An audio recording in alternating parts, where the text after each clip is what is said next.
Jordi Alba. Jordi Alba, les gars, victoire du Barça à la toute dernière minute. But de Jordi Alba qui sort de nulle part. C'est incroyable. Le Barça valide sa qualification pour la prochaine Ligue des Champions. Débrief à chaud, c'est parti.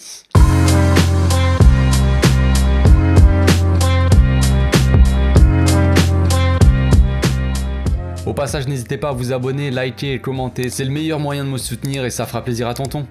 Le Barça gagne ce match hyper important comme on l'avait dit, match décisif pour la qualification en Ligue des Champions. Déjà, on se met à l'aise, on gagne ce match, on valide notre qualification comme je dis, on conforte notre deuxième place. Tout va bien les gars, un samedi soir comme on les aime. Un samedi soir comme on les aime. Donc déjà pour démarrer, petite précision, je n'ai pas pu voir la première mi-temps, je suis rentré début de deuxième mi-temps. Déjà, ça m'a mis le seum, j'étais dégoûté les gars, j'avais le seum. Mais apparemment j'ai rien loupé de ce que j'ai pu voir, c'était pas la folie niveau intensité, niveau envie. J'ai l'impression que les joueurs étaient un peu à deux à l'heure. De ce que j'ai vu aussi, Neto a pas fait un si mauvais match les gars. Ensuite rien de bien fou. Après comme je vous ai dit, j'ai pas vu la mi-temps du tout, donc je sais même pas les actions et tout, je peux pas vous dire. Je suis rentré direct, il y avait la télé, j'ai regardé direct, je me suis posé, j'ai pas eu le temps, j'ai mangé et tout. Enfin bref, je raconte ma vie, on s'en fout complètement. Donc déjà pour démarrer, Xavi avait choisi de mettre Neto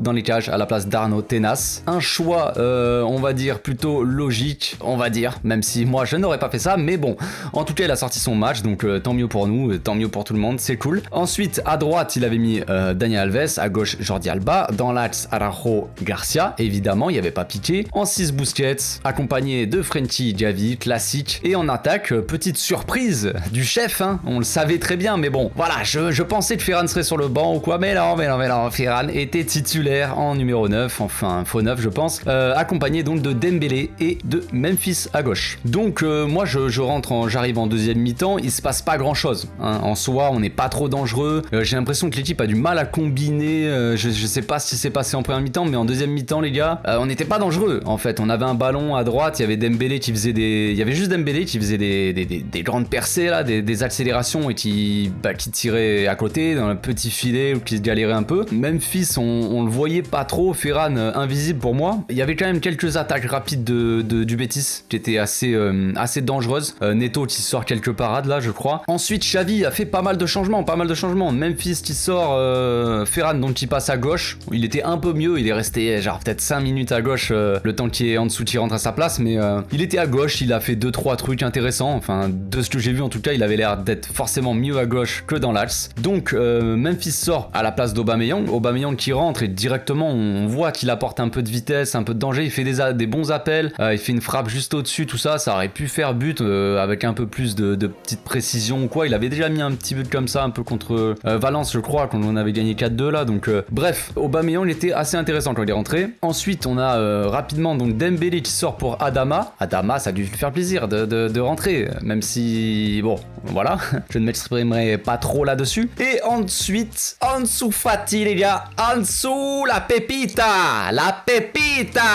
Matia, je sais pas ce que je dis, mais bon bref, la petite pépite, mon petit Ansu Fati qui claque son but, c'est vrai, mais les gars, je ne sais plus quoi dire, ce gars-là est un génie, ce gars-là est une pépite. Si vous êtes supporter du Real et que vous m'écoutez, il va vous mettre la misère pendant des années les gars, enfin bref, c'est un autre sujet. Donc Ansu Fati qui revient pour son deuxième match après sa blessure et qui claque encore un but, bon, est-ce que c'est une surprise pour les gens? Je ne sais pas, moi c'est pas vraiment une surprise, on le sait les gars, Ansu Fati, il revient, généralement il claque, on le sait les gars, donc maintenant ce qu'il faut c'est évidemment ne pas se blesser, hein, s'il te plaît frérot, mais voilà, il rentre, il met son petit but, je sais plus qui c'est qui se centre, c'est Jordi Alba sur le côté gauche qui fait un centre pour Ansu, qui fait un contrôle un peu, voilà, c'est un peu tendu, tu vois, il y a 3 joueurs devant du Betis, et il te fait une petite frappe qui prend un contre-pied, le gardien de but, eh oui, et ça fait 1-0 les gars, et ça fait Zumba Café aussi, mais bon ça c'est un détail, ça fait 1-0 pour le Barça, là on se dit c'est bon les gars, c'est bon. 2 secondes après, Marc Bartra, donc ancien de la maison, hein, comme vous le savez, égalise sur un coup franc de Fekir, et là je me dis ça sent pas bon là je me dis ça sent pas bon les gars, on avait réussi, après je sais plus, il a marqué la 72e je crois Ansu Fati, au bout de 70 minutes les gars, on marque un but, on se dit enfin, on va pouvoir peut peut-être avoir un peu de répit, souffler un peu. Et ben non. 3 minutes après, donc Marc Bartra qui marque un but de la tête. Donc là, manque clairement d'agressivité, les gars. C'est quoi ce délire? Est-ce qu'il y a que Araujo qui sait mettre des têtes? Ou est-ce que... Je ne sais pas. Sur l'action, Daniel Alves se fait pousser, allez, casse-toi, et il n'y a plus personne. Busquets, lui, est un peu trop court. Et Marc Bartra arrive les gars, il arrive de sa surface, limite. Il traverse, il fait au moins une course de 15-20 mètres, genre. Et il vient, il met sa tête avec agressivité, avec envie. Et voilà. Et ça fait 1-1. Et là, je me dis, bordel, on va pas pouvoir gagner ce match. C'est pas possible. Donc on se dit, on va rester sérieusement à 1-1. Bon, le résultat, match nul, ça aurait pas été catastrophique, mais franchement. Et donc à la fin du match, je crois, un mauvais centre ou un dégagement, je sais plus, qui arrive sur Adama, qui l'envoie en retrait pour Daniel Alves, qui fait un magnifique centre parfait. On le sait, Daniel Alves, les gars, la qualité de centre, elle est au-dessus de la moyenne, on le sait bien. Et là, Jordi Alba, je me dis, frère, je l'ai vu faire sa reprise de volée là. Je me suis dit, est-ce qu'elle va passer à 40 mètres au-dessus ou pas? Et là, il te met une reprise de volée des familles sous la barre transversale. Incroyable, franchement incroyable. Je ne saurais pas comment décrire Jordi Alba, les gars. Franchement, il me fatigue, ce gars.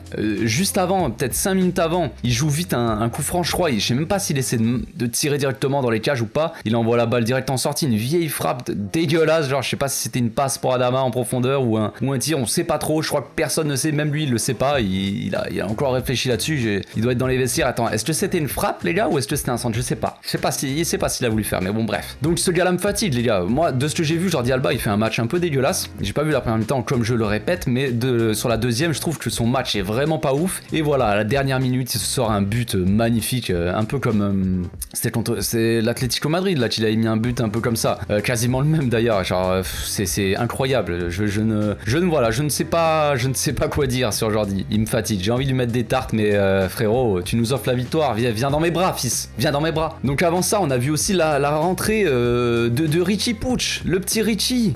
Oh là là, le gamin, ça fait plaisir de le revoir jouer un peu au football. Franchement, il fait une bonne rentrée. Il apporte un peu de vivacité. Il joue vers l'avant. Il joue bien. Franchement, il a bien joué. Il apporte un peu cette rapidité d'exécution. Parce que des fois, par exemple, on a Frenchie qui est des fois un peu mou. On le sent un peu. Il met trop de temps à réfléchir. Tout ça, Richie, il accélère un peu le jeu. Tu vois, il joue en première intention. Il garde pas le ballon pendant 1000 ans. Donc ça joue un peu plus vite. Donc voilà, j'ai aimé l'entrée de Richie Puig. Ça fait plaisir. J'espère qu'on pourra le revoir en cours de match comme ça. Tu vois, à la 70e, 75e, il peut rentrer, le Richie. Il peut t'apporter un peu de fraîcheur au milieu, un peu de vivacité, un peu de, je sais pas moi, peut apporter des bonnes choses un peu. C'est bien, ça fait plaisir. Xavi a fait beaucoup de changements. Il a fait rentrer Ansu Fati, Aubameyang, Adama, Richie. Ça fait plaisir.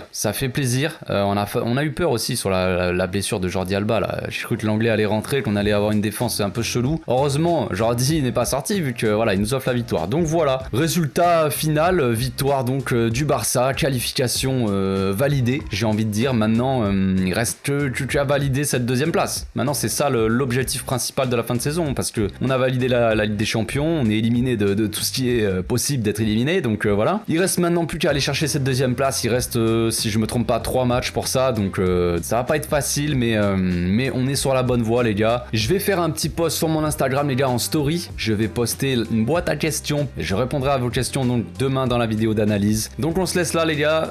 On se dit à demain pour la nouvelle vidéo. D'ici là, portez-vous bien, passez une très bonne journée. Ciao.